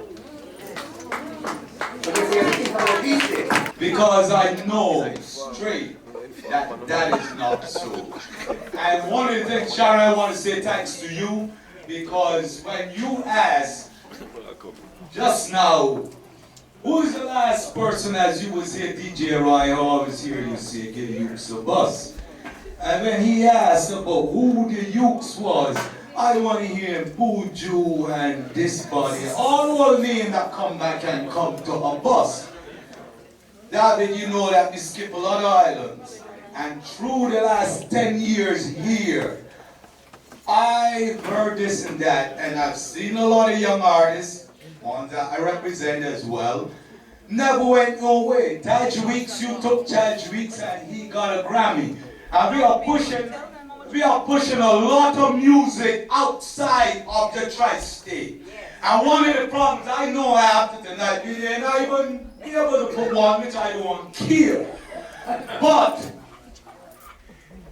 when I look at it, especially for the last 10 years, and you and I talk about this one time back with Bunnyville a couple years ago, like you was a regular guy, popular guy. But you see the business, and this is a familiar word, the DJs become the promoters. The DJs become the music people. And the big labels, if that you inside, look, check Sizzle and you and Buju and all of those that skip off them labels. I gotta watch more words on the people are calling. You see, their music ain't in selling nothing. So a lot of you guys wrong here that run these stations and think, oh Lord, you sister, bless you for the music that you bring and push you all in Louisiana. We're going all back up there again. Conscious music. There's good music up there. But the DJs ain't paying it. They ain't paying it for whatever personal reason. A small guy like me, they pay a lot of money along. Pay a lot of money under the table, but nothing will come out from all the African American people. And it's white people that pushing our music and our conscious music for the children, for the upliftment of the people, the great Rastaman of Marley say that. So I say to you DJs tonight, get up, stop, run old talk, and do what we're supposed to do. And we have to, because when you look and see, as you said, they ain't coming, but they send somebody from the label. And from the label, none of them can come back to see the people. It is you and I and that lady and them that support everybody when we're doing this small. So all I'm saying, give you some bus, because you some good music. Yes, sir. Yes, sir. First of all, let me say this. We're going to talk, we're going to talk straight about this now. There are different forms of payola. Let's get it straight. Explain it to them, Madame. Explain it to you. Now, there are different levels and different forms of payola. You got the regular size of payola where a man come and pay $1,000 to play a song. Or $5,000 to play a song. You've got another form. Let's all listen, please, You've got another form of payola that is done by the major record labels that does not necessarily include the passing of money. What the pass? Well, listen, I can say, let's say I have a major artist, and there's a radio station DJ who is playing that artist. The person may say, you know what, I'm going to play your record and make your record big, but when you're getting ready to do your first show, I must get that show first because I know you can make money from that show. So that might be another form of payola. Another form of payola is this. You know what? You're going to bust my artist, and we're going to have an album release party. And when I have my album release party, I'm going to bring all these superstars, and you're going to let in some VIP or VVIP people free, but we're going to charge the regular people about $20, $30 to come, and you get paid about $10,000, and you make your money there. So there's different forms of payola based on the level that you're dealing with your radio station and your record company. I want to say something here. I've been on the radio for a long time, doing what I'm doing, and no one can ever say that they ever paid me payola to play a record, because I've never taken a dime to play anybody's record. I play what I want, when I want, I walk where I want, and nobody can come tell me. But I want to say this. I am afforded that situation. If I was on a brokered radio station, and when the day comes, like Bobby Clark has to get up and pay the thousands and thousands of dollars that he has to pay, maybe I might do it. Because at the end of the day, I wanted to give these guys, these broker radio stations, some respect. Because at the end of the day, people talk about playing music, but DJ Ron, the Bobby Clarks, and the Squeezes have to pay thousands and thousands of dollars for their show per hour to even be on the radio to play a record. But may I ask a question, and I'm only the moderator here. I'm only the moderator. Isn't that a choice that they make? They know that this is what it is. Broken radio is broken radio. Right. So if you choose, is it about choice? It is about I'm only choice. asking. I want to come here. I've been in broken radio too. I made it a point one time when I was on KISS. When I first started on KISS. And I said to DJ Roy, I said, you know what? A lot of people say, David Levy, you're this uptown DJ, you're on a major radio station, you don't know about broken radio, what the stuff. So I went and bought time on WWK between 8 to 10 and did the show, Dr. DJ Roy, to experience what it felt like, that I can come back and say, listen, this is what goes down with broken radio. Now, how can you say, well, this is the choice? Maybe these guys want to really help the Caribbean community and take the Caribbean music and culture to a next level. So maybe it's not them just saying, hey, I am going to do broken radio and I know what it's going to be. Maybe I'm trying to help DJ Run. Everything we do in life is about choice. So if you choose, David says you've been on broken radio. Well, I lost a mint being on WWRL. Saturdays with Sharon. Francine took over after me after I became broke. From broken radio. Doing broken radio. I made the choice to do it and I made the choice to step out. Right. Just like you said, when I was doing broken radio, I could have stayed on if I was willing to take money from people to play. And I realized real quickly that you could have the best intentions in the world. At the end of the day, the bill has to be paid. And either you're going to sell your soul, all right, I shouldn't say sell your soul. Either you're going to accept the money or you're going to leave it alone. So do you really think that we're on the radio based on music? If it was music alone, if it was the VP records and the Sony records and the so-called labels that once in a blue moon come your way and decide to throw you a bone, you think this is how we stay on the radio? We would never be on the radio. Well, a lot of the times, the money comes out of our pockets. Sometimes I'm coming across the bridge and you know what? I have to take a long way around because I don't have the toll. And that's real, and that's what I'm saying. So what I keep saying is, wait, let me finish, because you can talk, everybody's talking, but once you can see me when I'm talking. So, 1 second. But do you think you have commercials all the time to pay for your time? Yes. Do you think that's what it works? well, again, you have to understand the community which we serve. If I go to a mom and pop store and say, listen, we pay, for argument's sake, let's put $1 on it, we pay $1 to be on the radio, right? I need 50 cents from you a week for commercials. The mom and pop stores can't afford it, so you know what I gotta do? I gotta take a dime or a nickel. So when you hear all these commercials running, it's all these commercials are running, still don't add up to the dollar that I need to stay on the radio. Sometimes it's fruitful, sometimes it's not. We roll with the bad times, and I won't say we fast in the good times, because it isn't. We use other things by means to stay, because remember, you know, I just don't do radio. It's regular about me. I've got a job. Everybody, most of the radio personalities on radio, they can't do radio alone. They could never live. They could never feed their families. So we're not just radio personalities. I gotta fry dumplings at Genesis restaurant. If I don't fry 2 dumplings, you know I something, can't pay my Roy? bills, so don't get it twisted. It would be very unfair for anyone who is not doing what we're doing to try and judge it when you don't know. So just keep that in mind. That's right. Well, good evening. My name is Michelle, and I want to know, why is it only 2 people answering? So my question is for everybody. And before I get into that, I was on radio in the U.S. Virgin Islands. I paid for my program, and I didn't depend on artists to pay me. I went out and I found my own commercials. If you can't find your commercials, get somebody to work the road for you. You understand? So anyhow. Trust me, I respect what you were doing, but it's on a different level. We're not talking about shillings. We're talking about thousands of dollars a week to be on the radio. Or a day, depending on how many hours a day. Or an hour. So 1 week and 1 month is at 40 grand. At the end of the week, when I've got a 40 grand nut to cut, it's not, I can't go to every mom and pop store because they don't have it.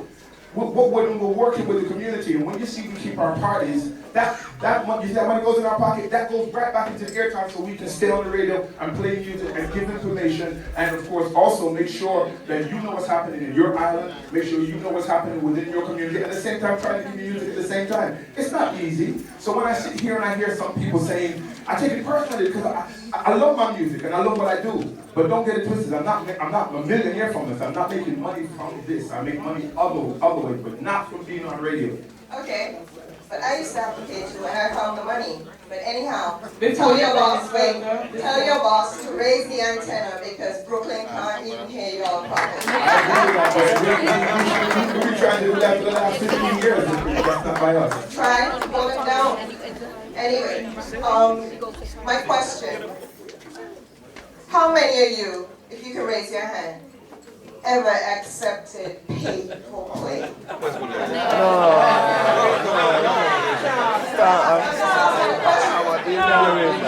You know what? Maybe all of us on some level, maybe all of us, but I can tell you right now, no one's paying me now. Everybody don't get it misunderstood. This is not something that's there every single day. It's not an income that is coming into everybody's program on a constant basis. It's not like that. Sometimes someone comes and makes you an offer. There's been plenty of times that offer has been refused. A lot of times you'll get pressured. Your song is good, I'm gonna play it. Just give me your music. Let me say something. Like the gentleman said, an hour. What it costs 1 hour at 93.5, this surprised me. And I'm taking notes as I go because I thank God for this forum. Thank you, Sharon. Because I've been on radio 5 going on 6 years. And I depend on sponsors. I have the little sponsors. I have, like DJ Roy said, the little pops. And when I take the little change, it can't add up to the 1 hour. But I do it because I consider my show doing something for the community. My notes tonight, I never know about these payout and pay in. And that's it, you're talking a lot tonight. Because, you know, when I play music, my music is chosen by me. The type of music I want to play, most of it I play gospel now. I don't even know the artist. Okay. So now it seems like I have to find the artist. Yes, sir. The reason why I asked, I wanted to see who would have raised their hands. Because I know from our company, we have sent people to some of these people. Okay? But reason again, familiar with the 317 and the 507 Commissions Act? None of you. Okay. What it states is that if you do receive pay for play, you have to let your listeners know. Okay? So we don't want to be fooled, and we don't want to be conditioned to love a song. Okay? So we would like to know if this was an advertisement. You know, you receive pay for play. So, there's times when I can say yes. You've heard commercials. Individuals are playing tax on it. I want to comment. I want to comment, please. I want to comment. You talked about payola, and you asked if anyone took. I'm going to say to you that I've never taken money for payola first. Number two, you're talking about an advertisement when a record company. When a record company, let's say Beanie Man is coming up with an album, and the record company purchases a 60-second commercial and has this song inside of it to play. Well, it's both of them. Both are, according to the commission, that is also pay for play. It is not. It's legal pay for No. play songs. It's called an advertisement or pay for play. It's right here. I have copies.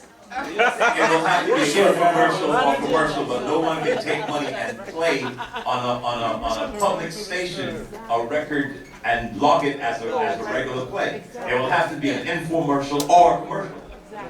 Yes. You still need to let the audience know because it's not a demand. You understand? Because most of the DJs are making it seem as though you're playing the music because people are asking. When we know that it's pay for play.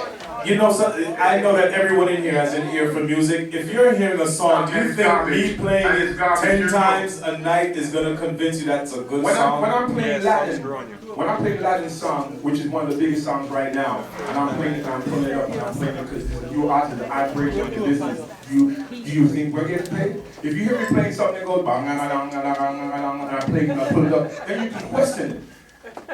You know what payola, because most payola songs are garbage. Most of them are garbage. I'm telling you, I'm not asking, I'm telling you, you know why? Because they'll come to my students and say, right, I'll give you this to play this. I'm like, I can't play this, because I can't in my heart pull up a tune that don't deserve pulling up. You know me, I say no sale.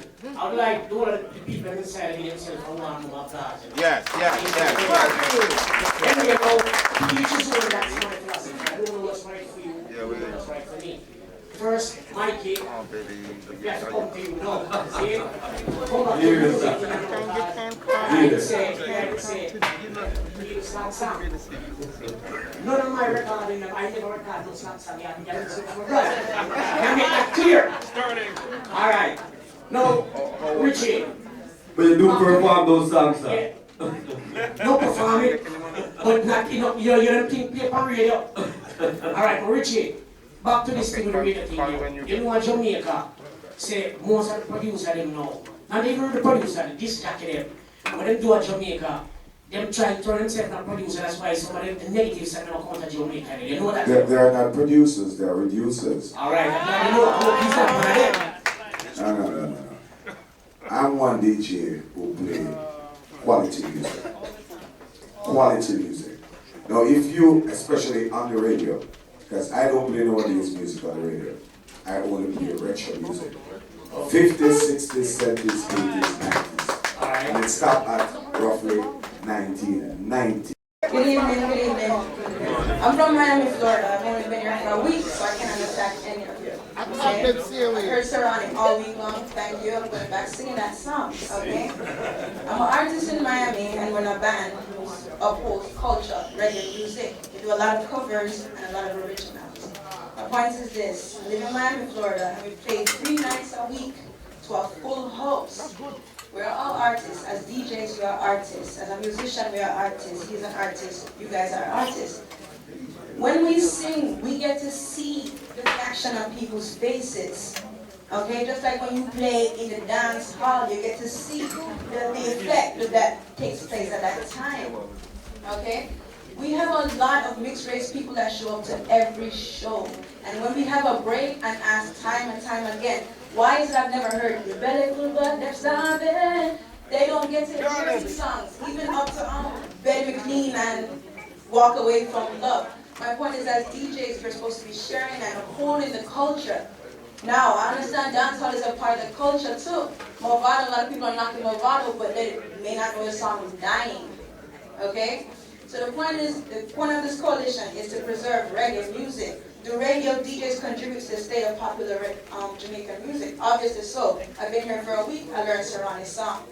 Okay? And as you see, students, a lot of young people are listening to the music. It's 1 or 2 times, but probably cross borders with the same cultural music.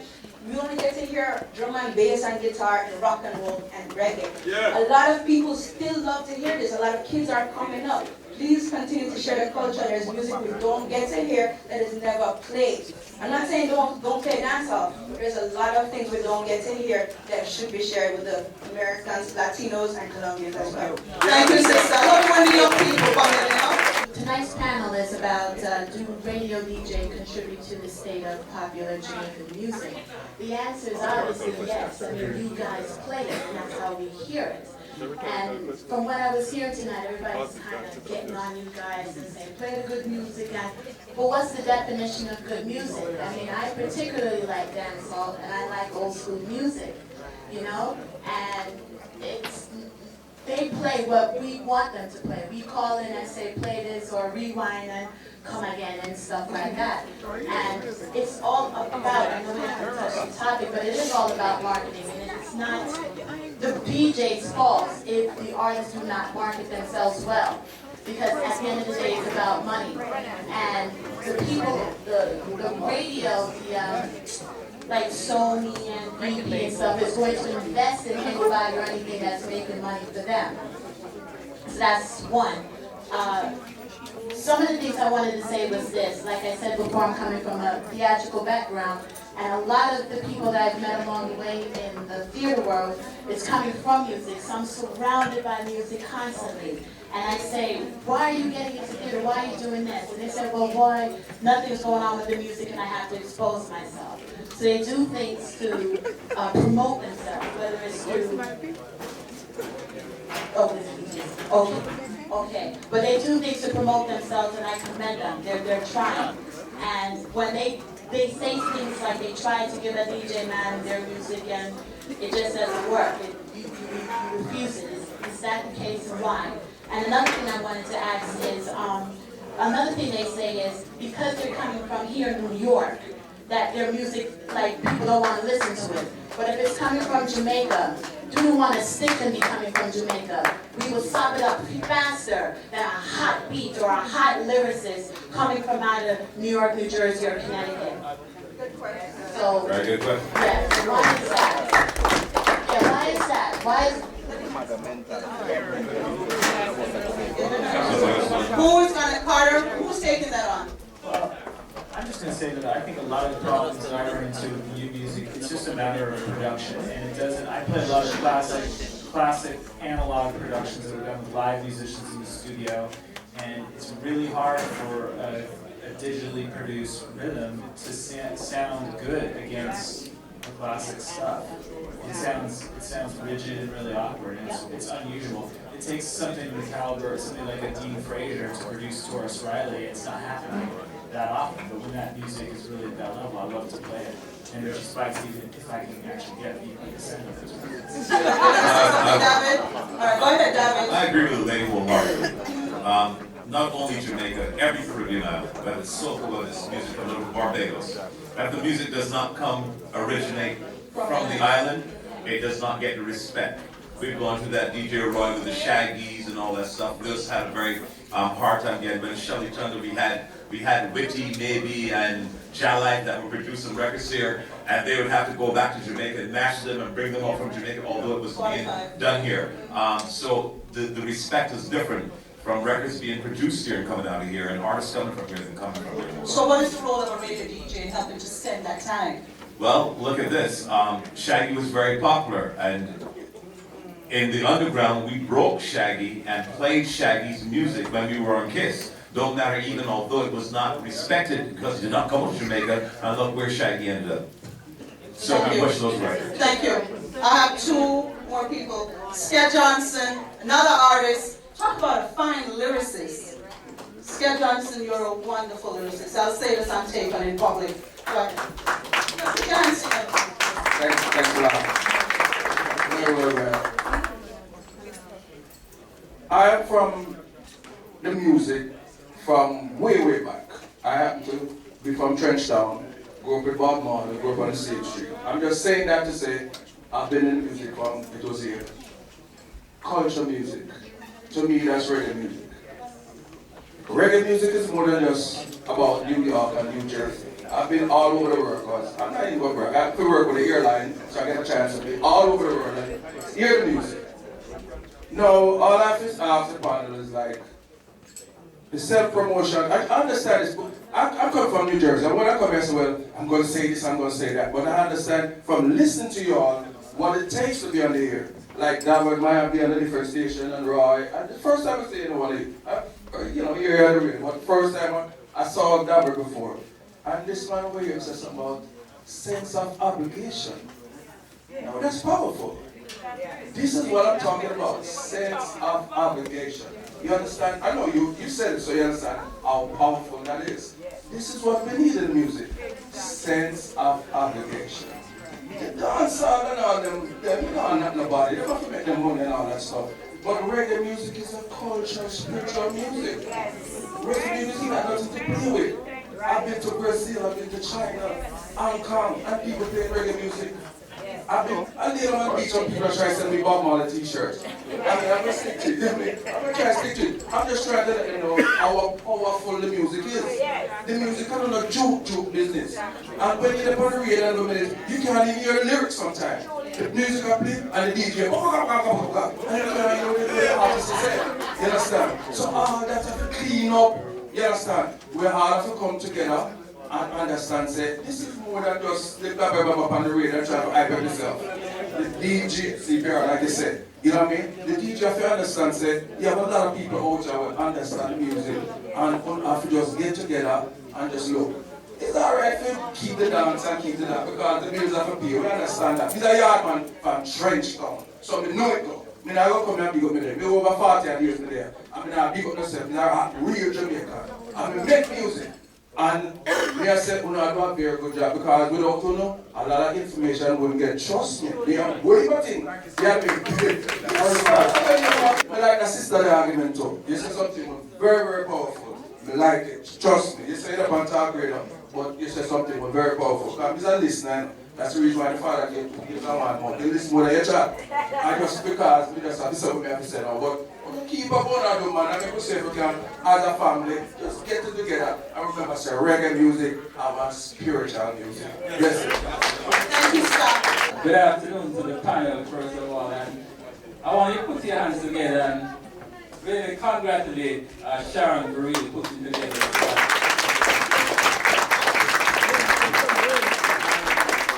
The first thing I wanted to say is that I think part of the challenge that Caribbean, Jamaican media is facing is some of the same challenges that I think urban stations are facing. And part of it is that a lot of the DJs, a lot of the people who are on air, they really are not educated. Because years ago, before you could get on radio, you first had to be trained. And that is not happening really. I think that is a missing link in the whole equation today. So I wanted to mention that. And the other thing I wanted to say is the pure, and we're talking about good music. I think there's a lot of good reggae music that is being made, but we're not hearing a lot of it on radio. We're not writing about it in the newspaper. So it's not that there's not quality music out there, it's just that it's not being exposed. That's what I wanted to say. Greetings to each and everybody. I heard that this Jackie. The whole on one side they play a great role in the music industry. But where I know the music that comes from, I disappoint with a lot of this Jackie. Really, nowadays somebody call me Maxi, we get the joke from me. Alright, going back now. I'm a man from a youth, so federal run it, and we don't know the payroll involved and certain things. But we don't break down the music now. I don't mash up the music in a way now, if you know that. The beginning is how the music starts. We couldn't get our music played in Jamaica and the radio. I make one example to all of you here. Bob Marley, one disc jockey could not interview Bob Marley was Dan Tapping. When Bob Marley used to go there, sit in a little lobby and wait for Dan Tapping to come and say, play music. Dan Tapping sends to see Wilson to go look at Bob sit down in the waiting room. And he pull the back door and disappear and see Bob become the biggest artist right now in the world. But what we have to know, I hear that better talk about Dwellan, BonJamTV, and Shabba. Them is not the only artists here involved. Based on what I was asked, the artists that I was involved with, those are what I gave. Those are the ones that you right, involved. I can only speak with what I am involved with. Well, man, I say no. We are talking about in the beginning, one two man like John Wood, Alton Ellis and them man who paved the way. Them long time man there. Them man, the only time you hear them man the music playing is when you want them to do a show. All this jockey them, use the entertainer them. Only when they want. You know what? I got to check here. That's not true. Miss Sharon, I want to interject and speak. That is not true. That is not true. On a Sunday, my show starts with ska, it starts with mento. Before I get to reggae, it goes into lovers rock. Before I get to every Sunday for an hour. You're pointing at me. No, if you play, long time I don't listen to you. I used to like you play like a Dancehall and a Bob Marley. See, I hear you play, yeah? But I listen back to whole of this Jackie man. Every day I drive by, I listen to them all over the world. But I'm a man who toured the world. And some of them artists that, what I'm not talking about, the last time I never get to talk the right thing, I have a show to do. And when I get there, the principal come and say to me, I say, what is about reggae? I said, if you come to the show, you will see. You know, the time I get back to the changing room and the hotel and get back now for the show was cancelled. Because what? The principal tell that we are perpetrate for shoot gay and lesbian. So they cancel the show. See? So this is the thing that I talk about. Everybody, yeah, this is new time now, right? And the youth them, we like the youth them where them are going with. But that thing they will not talk about dirty wine and them thing there. Girl child are show them pass and man are run with a woman foot and a foot and a truck and show that. And that dancehall thing, when we go up dancehall, you know, it's like we're ranking through and Unirai and them and the chapters them. I think that dancehall is a madness thing to do. Madness man,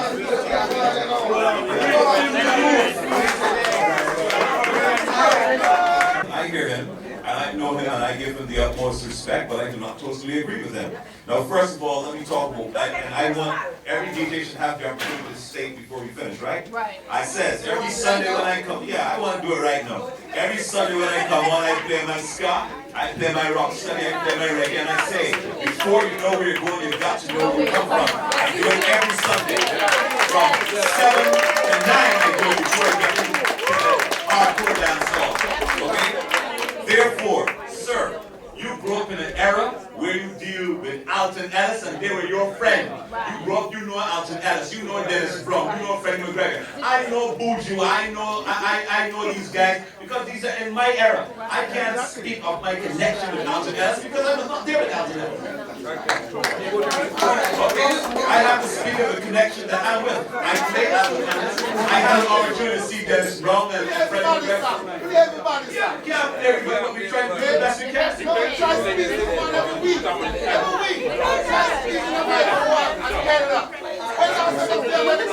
I play meditation. What I wanted to say is this. The music from the 60s and the 70s and the 80s is what paved the way for what's happening now. It might have detoured a little, and I think we need to get back on track. But I'm going to say this, I know some people are going to go, I am really, really tired of hearing that it's just about the 70s and 80s. That's why I'm going to give you an example why I'm tired of it. We have Old Boys Association from the schools. And why the Old Boys Associations keep diminishing? Because they only cater for those that went to school in the 60s and 70s. But what people come out of school in the 90s and 2000s?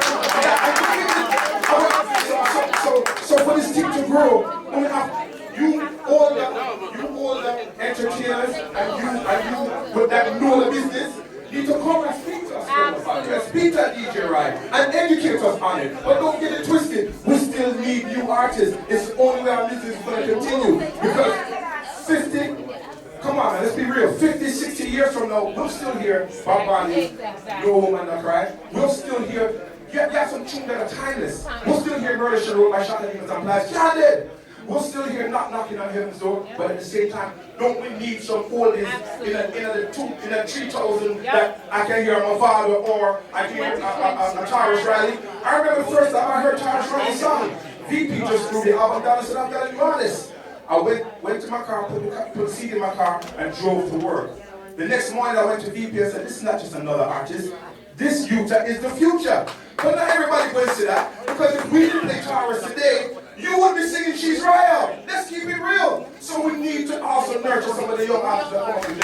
And you, as a senior, I expect more from you to step up with it. Come on, step up and lead with it.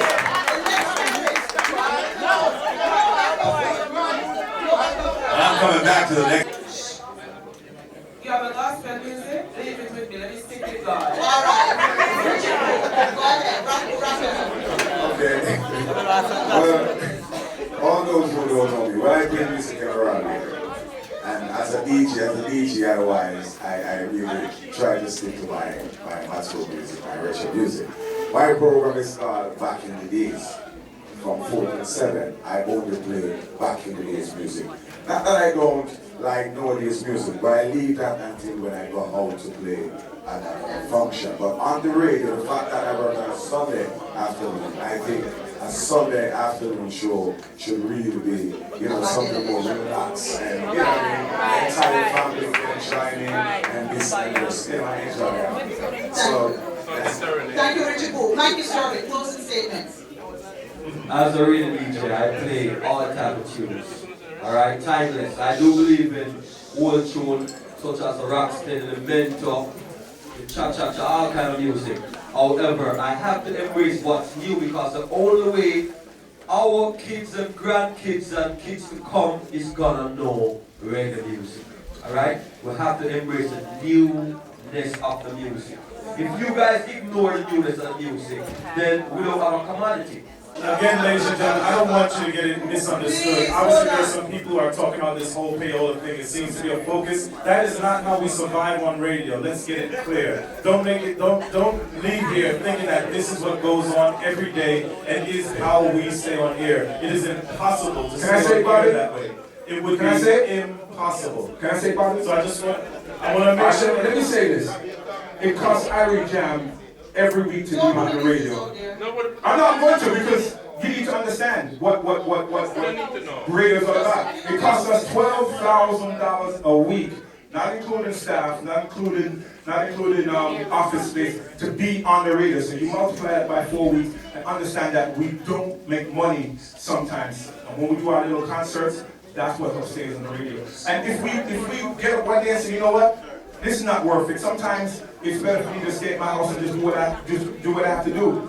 We are going to lose music. We need to keep the I won't say power stations, the local stations afloat. We need to keep the car beat boxes where everybody say, in love Carl B. Yep. You ever spend $1 on Carl B radio program to keep them on the radio? Everybody up here is in this because we love it. And most of all, we are here because we love reggae music. It's not hip-hop music that brought us here.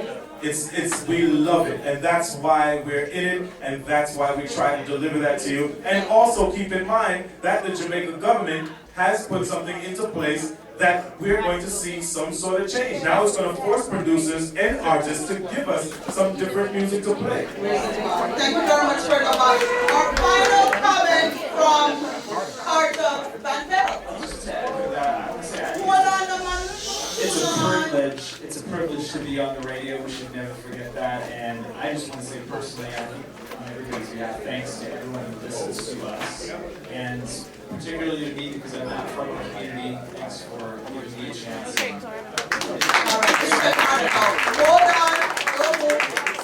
Hold on. On behalf of CPR, I have to thank every panelist here because they didn't have to